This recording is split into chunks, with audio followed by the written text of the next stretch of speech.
Hello everyone, मैं हूं शिवम निवेदी और आप देख रहे हैं अपना पसंदीदा चैनल ज्ञान देखिए गुरुजी। बच्चों, जैसा कि आप जानते हैं कि ये आपका कर्ण बैच और इस कर्ण बैच में हम लोग पढ़ रहे हैं 11th क्लास की मैथ को। 11th क्लास की मैथ में हम लोग चैप्टर नंबर 8 को पढ़ रहे हैं, जिसका नाम है द्विपद प्रमेय।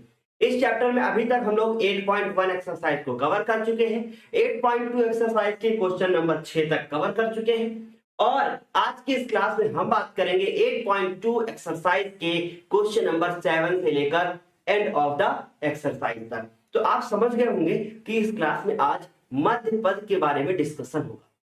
पिछले वीडियो में मैंने आप सभी को बताया कि व्यापक पद क्या होता है, जिसे r+1वां पद भी कहा जाता है। वो व्यापक पद कैसे आया, क्या होता है व्यापक पद, ये सब मैंने आपको बताया।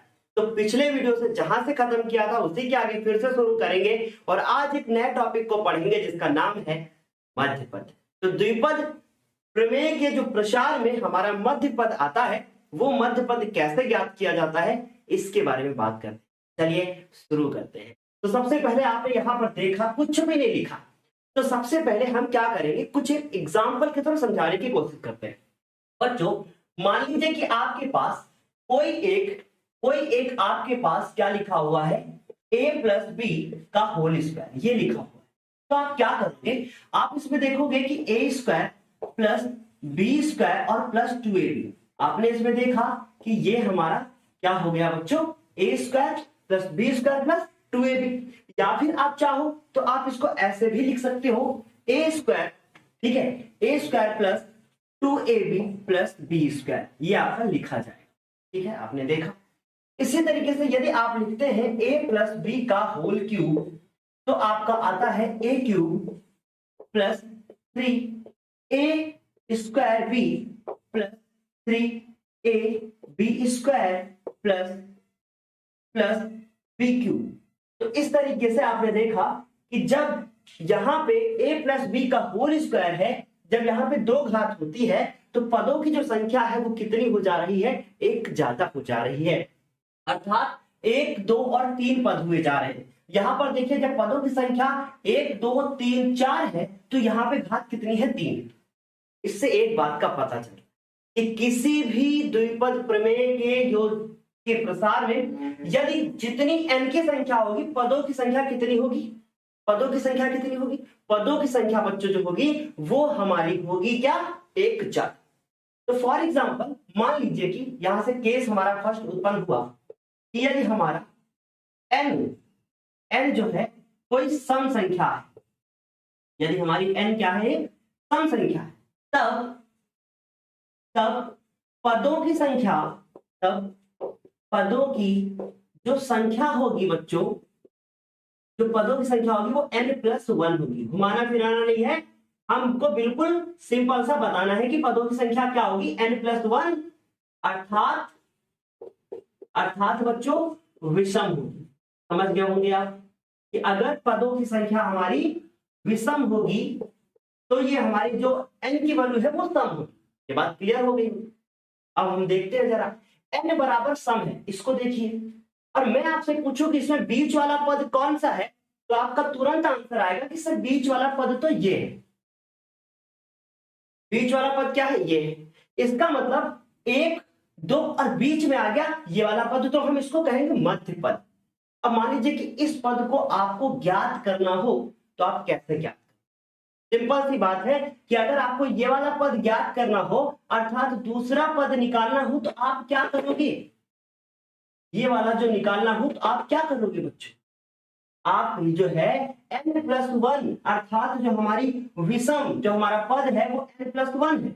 तो हम लोग इसमें क्या करेंगे मेरे बच्चों, ये करेंगे कि यहाँ पे 2 लिखा है ना, कुछ ऐसा कीजिए कि ये 2 बन जाए, तभी तो हमको पता चलेगा कि हमारा दूसरा जो पद होगा वो हमारा क्या होगा, मध्य पद।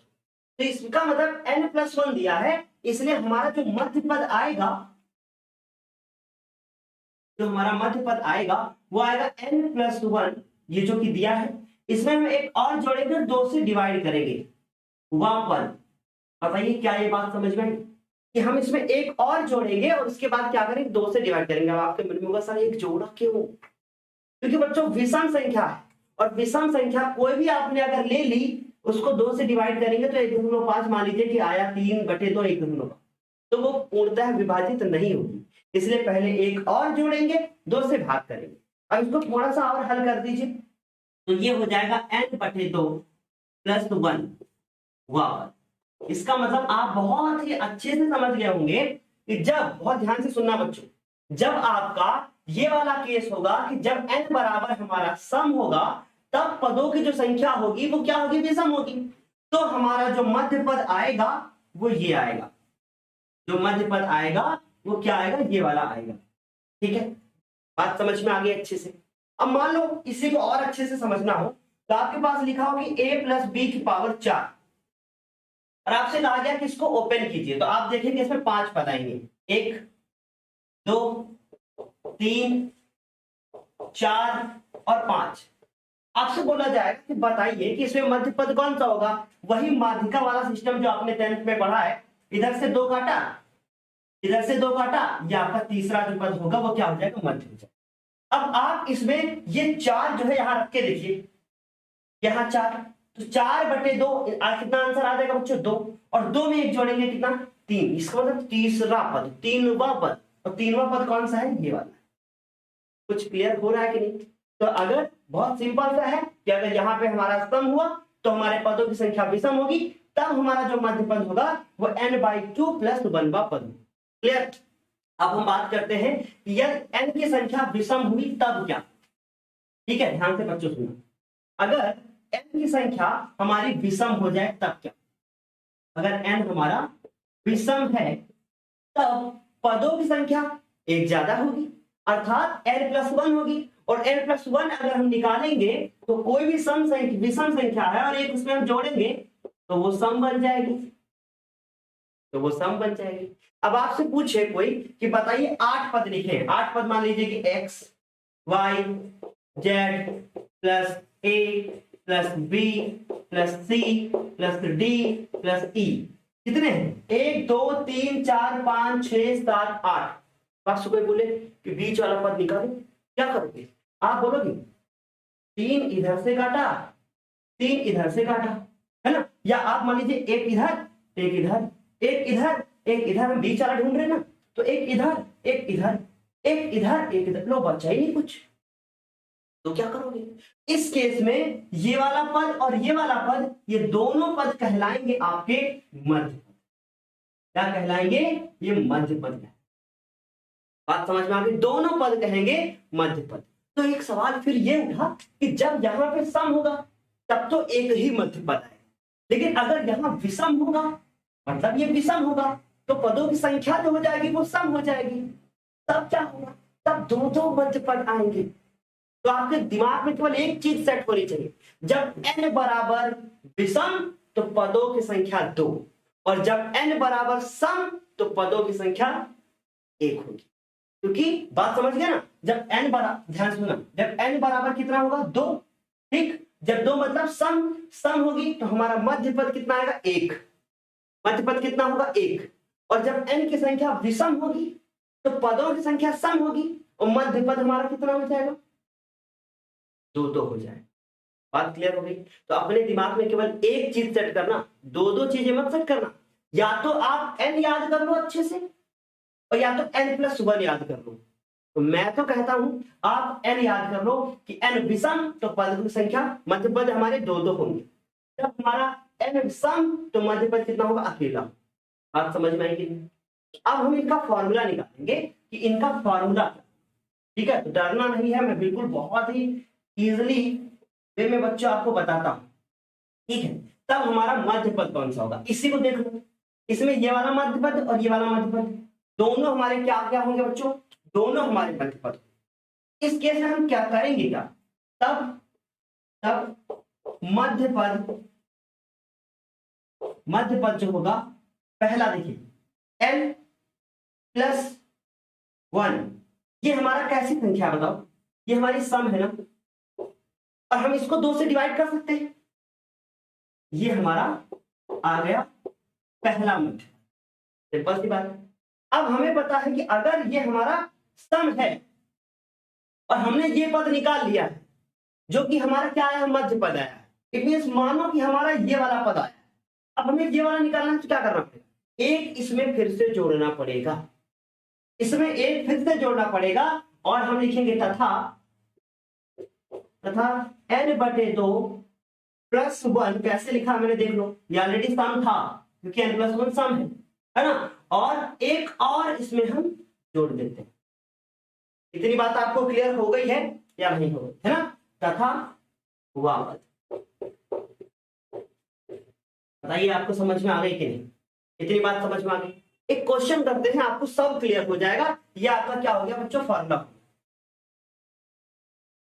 ज्यादा डीप में घुमा फिरा के आपको नहीं बताऊंगा, बस सिंपल सा देखना, आप क्वेश्चन करोगे सब क्लियर हो जाएगा, क्योंकि मैथ ऐसी चीज है जो ना तो लिखने से आती है और ना तो रटने से आती है। मैथ कैसे आती है, मैथ तब आती है जब आप इसके क्वेश्चंस को करना शुरू करोगे मेरे लाभ, तब बहुत ज्यादा नहीं पढ़ना है, ठीक है, क्लियर। चलो देखो, अभी हमने पिछली क्लास में 6 क्वेश्चन बताए थे, एक क्वेश्चन करते हैं, क्वेश्चन नंबर 7।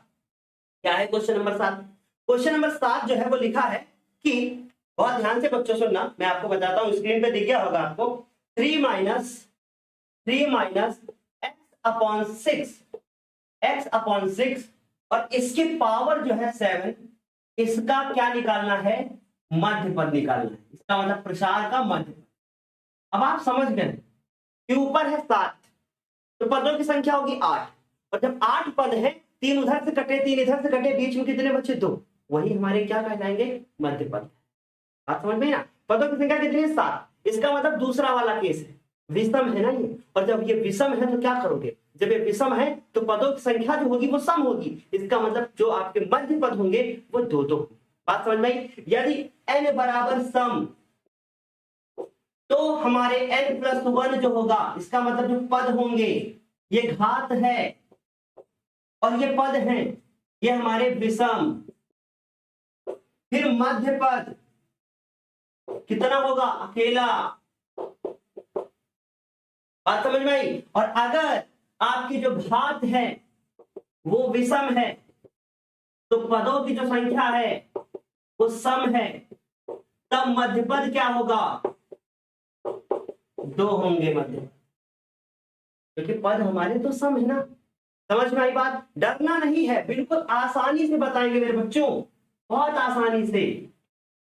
तो अभी इसका हमें मध्य पद निकालना है, तो क्या करेंगे, हम हल लिखेंगे, ठीक। अब आपको पता है n बराबर कितना है, 7।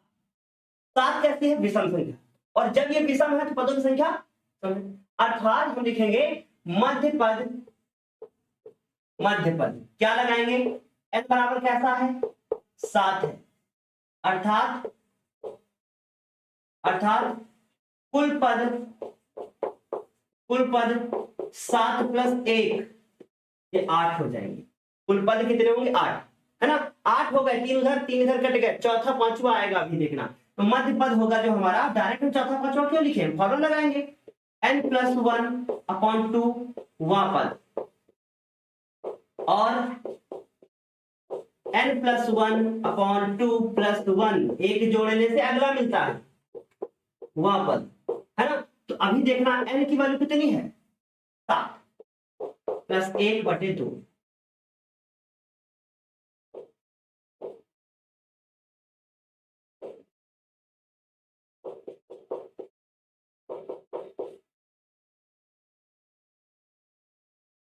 तो क्या होगा, यहां से आएगा चौथा पद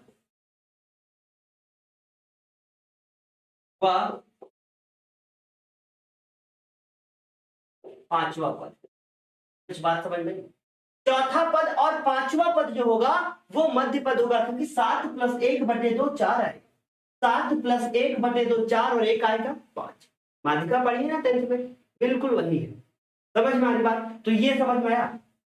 अब हमें पता हो गया है कि चौथा और पांचवा पद ही हमारा मध्य पद होगा, लेकिन अब सवाल ये उठता है कि ये पद होगा तो, पर हम कैसे निकालेंगे, क्या हम इनका प्रसार करेंगे, नहीं, व्यापक पद से निकालेंगे। तो पिछली क्लास नहीं देखी तो देख लीजिएगा, व्यापक पद हम सबसे पहले निकालेंगे बच्चों, क्या निकालेंगे, व्यापक पद, और व्यापक पद का फॉर्मूला होता है TR+1, TR+1 कुछ बात समझ में आ रही है? टी आर प्लस 1, ठीक है, इसका मतलब चौथा निकालना है तो आर बराबर कितना हो जाएगा, 3 हो जाएगा। क्लियर हो रही बात? तो आर बराबर कितना हो जाएगा, 3 हो जाएगा। तो हमारा फॉर्मूला हो जाएगा एनसीआर, ठीक है, एनसीआर ए की पावर एन माइनस आर और बी की पावर आर, ये होता है हमारा व्यापक पद। समझ में आई बात?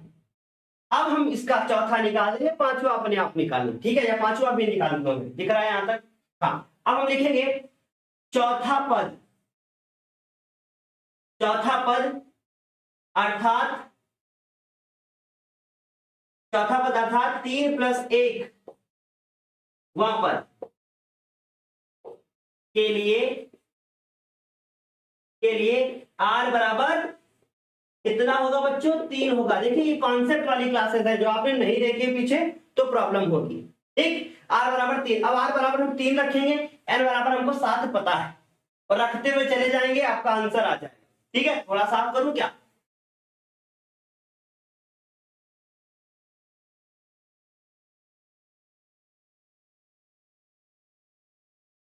तो फॉर्मूला क्या है, टी 3 प्लस 1 एनसीआर मतलब 7c3, ए की पावर मतलब 3 की पावर 7 माइनस 3 और माइनस एक्स बटे 6 इसकी पावर 3। तो सॉल्व करना, 7c3 अलग से कर लेते हैं, 7 फैक्टोरियल, 7 माइनस 3 मतलब 4 फैक्टोरियल और 3 फैक्टोरियल बच्चे, है ना। अब 7 को हम लिखेंगे 7 गुणे 6 गुणे 5 गुणे 4 फैक्टोरियल, और नीचे 4 फैक्टोरियल, 4 से 4 कट जाएगा, 3 गुणे 2, ये 6 से 6 कट गया, 7 बच्चे कितना हो गया बच्चों, 35 गुणे 3 की घात 4, ठीक।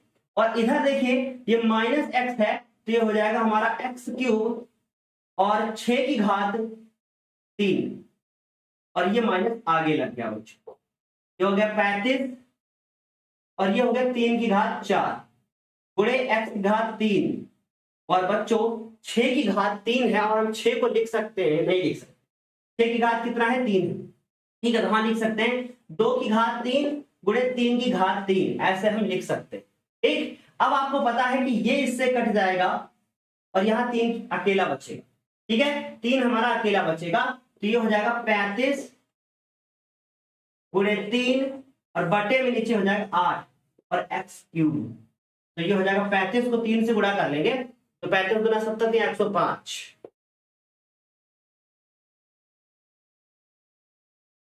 ये हमारा जो आएगा ये कैसा पद आएगा बच्चों, चौथा पद। ये चौथा पद हमारा क्या होगा, मध्य पद होगा। समझ में आ रही बात? अभी क्वेश्चन खत्म नहीं हुआ, अब आपको पांचवा पद निकालना है जो कि मध्य पद हो। पांचवें पद के लिए क्या लिखोगे, आर बराबर कितना हो जाएगा, 4 हो जाएगा, 4 रख के आपको हल कर लेना है, मैं बताऊं क्या? ठीक है, इतना जल्दी से स्क्रीनशॉट लो पहले, आप जल्दी से मेरे प्यारे बच्चों स्क्रीनशॉट ले लो इतना। अच्छा सोचो आपके पास ये क्वेश्चन लिखा हो, ठीक है, ये क्वेश्चन लिखा हो, और इस क्वेश्चन में यहां पर घात अगर 3 भी लिखी हो तो आप क्या करोगे, यहां 3 लिख दोगे कि नहीं? यहां कितना हो जाएगा, 9 हो जाएगा, और यहां पर भी कितना हो जाएगा, 9 ही हो जाएगा, और जब आते आते यहां पर भी कितना हो जाएगा, 9 हो जाएगा, और यहां पर भी 9 ही हो जाएगा। तो ये मेरे से 3 छूट गया था, अभी क्लियर? ठीक है, इतनी बात समझ में आ गई। अब हम क्या करेंगे, चौथा तो निकाल चुके हैं, इसका अब हम पांचवा पद भी निकालेंगे, ठीक है। अब हम क्या लिखेंगे बच्चों, पांचवा पद, पांचवा पद ये हमारा मध्य पद होगा,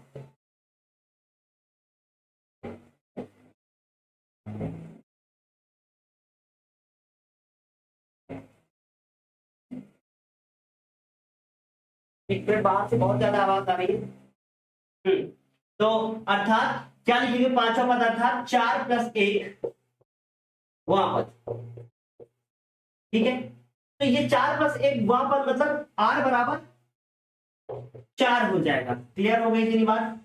अब हम लोग क्या करेंगे, हम लोग लिखेंगे व्यापक पद का फॉर्मूला तो जानते ही हम लोग, तो हम लोग लिखेंगे पांचवा पद शॉर्ट में लिखेंगे टी 4 प्लस 1 इक्वल टू मतलब पांचवा, ठीक है। तो एनसीआर मतलब 7c, आर की वैल्यू 4, ए कितना है 3, 3 की 7 माइनस 4 और उसके बाद माइनस एक्स घात 3 बटे 6 और 4। क्लियर। अब यहां से हमने देखा कि 7c4 वैल्यू निकाल के देख लेना, 7 में 4 गए कितना बचेगा 3। इसका मतलब जो मान 7c3 का आएगा, क्योंकि 7c4 लिखा है, 7 में 4 गए 3, हम यहाँ इनको 7 में 4 घटा के यहाँ 3 लिख सकते हैं, जो मैं बार बार आपको बता रहा हूं कि 7 में 4 घटाइए 3 लिख सकते हैं। इसका मतलब 7c3 का मान 7c4 के बराबर हो, जो कि अभी हमने निकाला था 35 आया था। अब 3 की घात यहां से बचेगा बच्चों 3, और यहां से हमारे पास बचेगा ये माइनस, तो खत्म हो जाएगा क्योंकि पावर 4 हो गई, पावर 4 हो गई, और x की घात 12 हो गया, और 6 की घात 4 को हम लिख सकते हैं 2 की घात 4 और 3 की घात 4, ऐसे हम लिख सकते हैं। अब हमने देखा कि ये इससे खत्म हो गया, नीचे हमारा 3 बच जाएगा, और ये हमारे पास आ जाएगा 35 गुणे में कुछ भी नहीं है, x की पावर 12 और 2 की घात 4 मतलब 16, और 16 गुणे 3 मतलब 48, 35 बटे 48 x की घात 12, ये हमारा आ गया बच्चों क्या, पांचवा पद, जो कि एक प्रकार का मध्य पद ही है। तो जल्दी से स्क्रीनशॉट ले लो, बात करेंगे अगले क्वेश्चन में। तो हम लोगों ने क्वेश्चन नंबर 7 देख लिया है, अब बात करेंगे क्वेश्चन नंबर 8 की। क्या कहता है क्वेश्चन नंबर 8?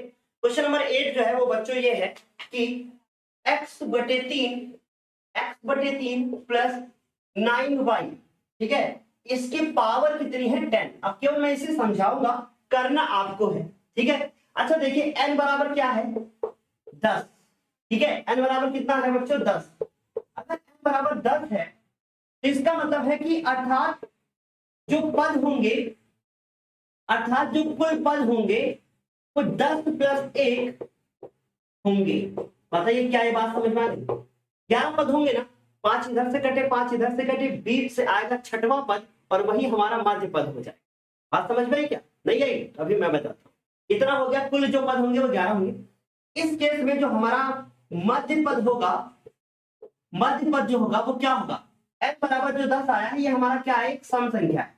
और जब ये सम हो तो मैंने आपको एक फॉर्मूला बताया है कि n+1, ठीक है, n+1 और अपॉन में यहां पर 2, मतलब ये 1 पहले ऐड नहीं होगा, पहले डिवाइड होगा, ठीक है। अच्छा ऐसा क्यों किया गया, क्यों किया गया ऐसा?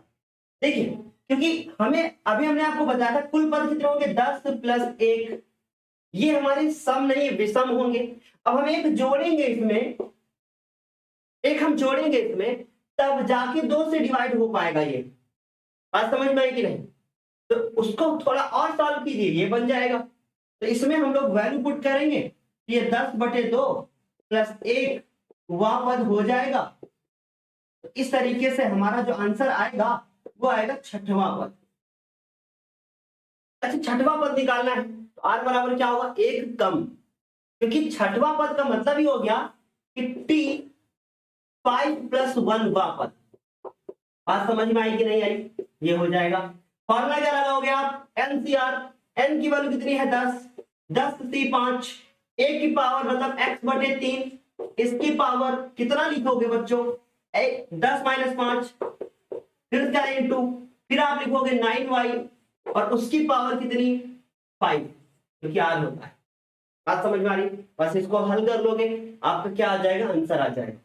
क्लियर हो गई इतनी बात? तो इसको हल करना है, कमेंट बॉक्स में आंसर बताना है, ठीक है। चलो जल्दी से स्क्रीनशॉट ले लो बच्चों। तो हम लोग अभी तक कितने क्वेश्चन कर चुके हैं बच्चों, 8 क्वेश्चन हो चुके हैं। 9 नंबर क्वेश्चन स्क्रीन पे दिखा होगा, बेहतरीन क्वेश्चन है, अच्छे तरीके से इसको करना है। क्या लिखा है 9 नंबर क्वेश्चन, एक बार पढ़िएगा, ठीक है। 9 नंबर क्वेश्चन है आपके पास कि 1 प्लस ए की पावर m+n। 9 नंबर क्वेश्चन है 1 प्लस ए की पावर m+n के प्रसार में सिद्ध कीजिए कि a की पावर m और a की पावर n के गुणांक बराबर है। मतलब इस क्वेश्चन में हमें सबसे पहले a की पावर m का क्या निकालना पड़ेगा, गुणांक निकालना पड़ेगा, और हमें a की पावर n का भी क्या निकालना पड़ेगा बच्चों, गुणांक निकालना पड़ेगा, ठीक है। तो हम क्या करेंगे, जब कभी भी हमें किसी का गुणांक निकालना होता है तो सबसे पहले हम उसका व्यापक पद निकालते हैं। व्यापक पद निकालने के बाद हम उससे r का मान निकालते हैं, क्योंकि पावर साफ साफ हमको दी है m प्लस n, जो कि साफ साफ आपको पता है कि this is total denoted by n, इसको हम n ही कहते हैं। बात समझ में आ रही है? इतना क्लियर हुआ? तो सबसे पहले ये क्वेश्चन नंबर 1 से याद करो, आपको बताया गया है कि किसी का भी गुणांक निकालना है तो पहले व्यापक पद लिखना है, फिर r का मान निकालना है और आपको आंसर पता चल जाए। डन। तो अब हम क्या करेंगे, बहुत ध्यान से सुनना बच्चों। इसको सबसे पहले हम लोग क्या लिखेंगे, व्यापक पद। क्या लिखेंगे? व्यापक। अच्छा, व्यापक पद कैसे लिखा जाता है? व्यापक पद का मतलब क्या होता है? व्यापक पद का ये मतलब होता है कि जैसे एक ऐसा पद निकाल लो कि आप r का मान रखो, कोई भी पद निकाल लो, ठीक है? तो फॉर्मूला होता है व्यापक पद का NCR, पर n है हमारे पास m प्लस n, तो m प्लस n c, और what is the value of r हमको नहीं पता, तो हम क्या लिखेंगे, r लिख देंगे। अब उसके बाद a जो है हमारा वो है 1, और इसकी पावर हमेशा जो होती है वो ये माइनस ये होती है, याद रखना। सो m plus n minus r। कुछ आपको क्लियर हो रहा है कि नहीं? इसके बाद इनटू में a की पावर हमेशा जो होती है, मतलब a नहीं, इसको आप एज अ b समझे, क्योंकि हम आपको फॉर्मूला पहले बता चुके हैं a प्लस b की पावर n, और यहां पे n जो है वो m प्लस n है, और जो आपका a है वो इस क्वेश्चन में आपका 1 है, और जो आपका b है वो आपका इस क्वेश्चन में a है। तो यहाँ पे a जो है वो यहाँ का b है, तो इसका मतलब a की पावर क्या होता है, हमेशा r होता है, और r हमको पता नहीं है मेरे बच्चों। ठीक है, बात समझ में आ रही है कुछ अच्छे से? ये हमारे पास क्या हो गया है, इसका व्यापक पद हो गया। अच्छा, इस व्यापक पद में और हमें कोई भी पद निकालना है, उसमें फर्क क्या होता है? फर्क ये होता है कि जो आपको गुणांक या कोई पद निकालना होता है, व्यापक पद में r का मान नहीं पता। बात समझ में आई? क्योंकि उसी से हम r प्लस 1वां पद लिखते हैं। ठीक है, तो अब हम क्या करेंगे, सबसे पहले a की पावर m का गुणांक ज्ञात करने के लिए,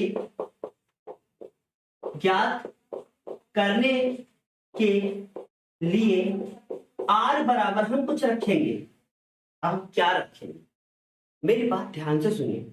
अगर मुझसे कहा जाता कि यहां पे आपका लिखा होता y, एक की जगह पे y होता, और कहते y की पावर 5 का गुणांक ज्ञात कीजिए, तो आप इस 5 को लिखते n माइनस आर, क्योंकि a की पावर n माइनस आर होता है।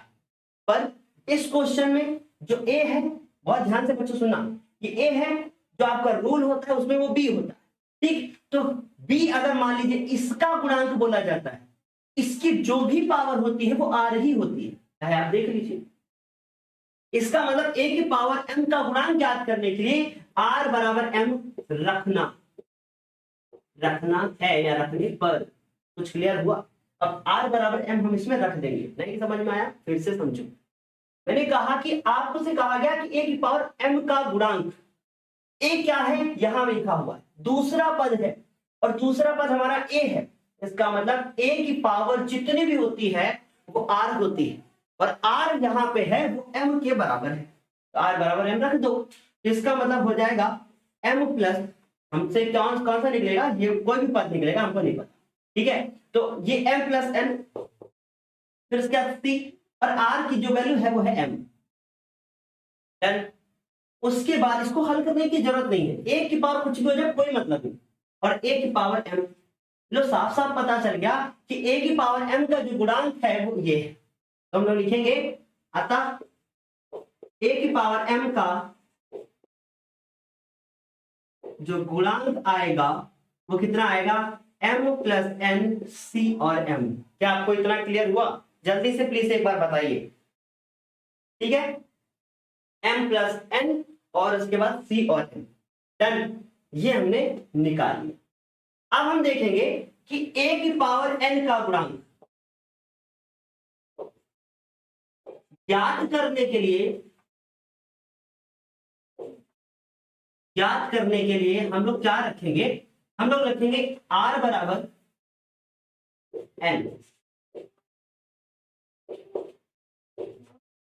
रखने पर, अच्छा ठीक है, रखो। क्या रखेंगे, इसमें पुट करते हैं। ठीक है, व्यापक पद में हम लोग पुट करेंगे, तो m प्लस n और c और r की जगह पे n और 1 की power m plus n minus, ठीक है, कुछ भी पावर है ना, देखो आप m रख भी दोगे ना तो 1 की पावर n ही होगा बच्चों, तो उससे हम 1 की पावर कुछ भी हो कोई मतलब नहीं है, तो इसका मतलब हम इसको लिख तो रहे हैं n और कोई मतलब नहीं है इसका, ठीक है, कट ही जाएगा।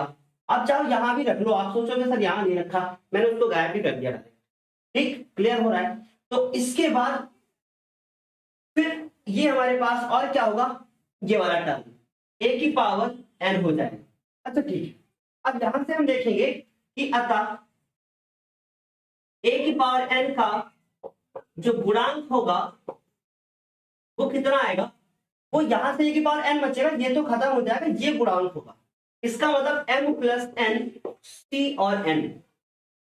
पर यार इस क्वेश्चन में तो कहा था कि प्रूव करके दिखाओ कि ये दोनों गुणांक आपस में बराबर है, प्रूव करके दिखाओ कि ये दोनों गुणांक आपस में बराबर है। तो हम कैसे प्रूव करेंगे, यहाँ तो कुछ और आ गया, यहाँ तो कुछ और आ गया, अब कैसे प्रूफ होगा, बस डिफरेंस क्या है, यहाँ पे m है यहाँ पे n है, तो छोड़ दो, नहीं नहीं नहीं, मैथ कुछ छोड़ते हैं क्या, नहीं, तो कैसे करोगे, अब एक फॉर्मूला है हमारे, ठीक,